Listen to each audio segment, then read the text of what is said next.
Good day everyone, we are Group 2. We are reporting about the Philippine government and constitutions. I will begin with the pre-Hispanic barangay government. Before colonialization, villages called barangay were ruled by a dato or araha.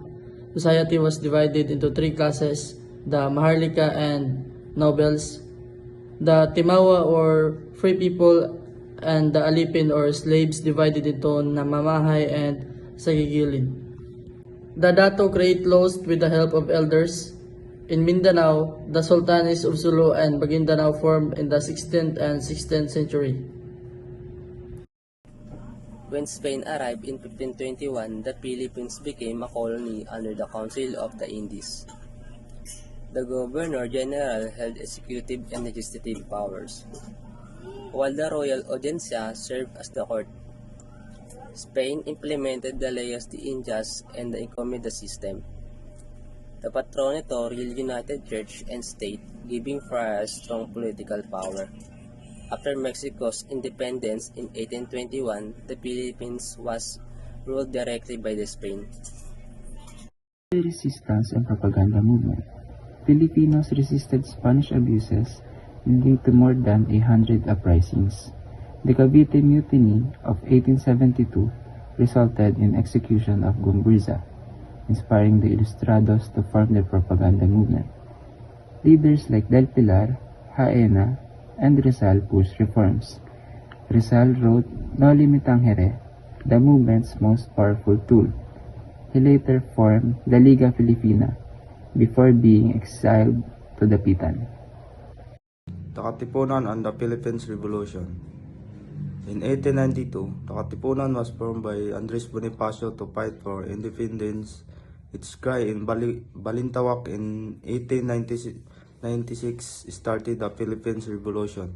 After Rizal execution, more Filipinos joined the struggle. Bonifacio attempted to unite Cavite factions but was replaced by Emilio Aguinaldo during the Tejeros Assembly, forming a new revolutionary government. Biak na Bato and Aguinaldo's exile. In 1897, Aguinaldo established the Biak na Bato Republic with a own constitution. He throws the pack of Biak na Bato, sent the revolutionary leaders into exile in Hong Kong after Spain paid them. The revolution continued despite the agreement from Hong Kong. Aguinaldo organized the Hong Kong Junta and prepared to return to the Philippines. Return of Aguinaldo and Declaration of Independence. In 1898, during the Spanish-American War, Aguinaldo returned with help from Commodore Dewey. The Filipinos defeated the Spaniards in many provinces. On June 12, 1898, Philippine independence was proclaimed in Kawit, Cavite. The Philippine flag was raised and the Marcha Nacional Filipina, our national anthem, was played for the first time. The First Philippine Republic and Philippine-American War. The Malolos Congress drafted the Malolos Constitution, approved in 1899, establishing the First Philippine Republic with Aguinaldo as president. However, after the Treaty of Paris ceded the Philippines to the United States, conflict escalated. On February 4, 1899, the Philippine-American War began. The Republic eventually fell when Aguinaldo was captured in Palanan. With Aguinaldo's capture, the U.S. set up a civil government in 1901 under William Howard Taft. The Philippines Organic Act of 1902 created the Philippine Assembly, led by Osmeña and Quezon, through the Jones Law of 1916.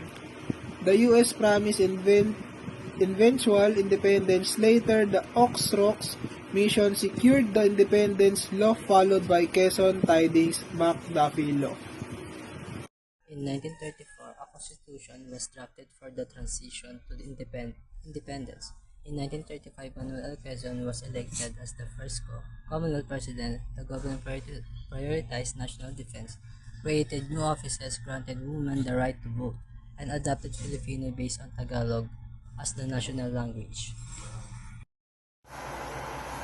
During World War II, Japan invaded the Philippines in 1941. Manila fell. leading to the Bataan Death March and the Japanese occupation under the Executive Commission. A Japanese-sponsored republic was later led by Jose P. Laurel in 1944. The American forces returned in the Battle of Leyte Gulf by 1945. Manila was liberated, Japan surrendered, and the Commonwealth government was restored. Thank you for listening.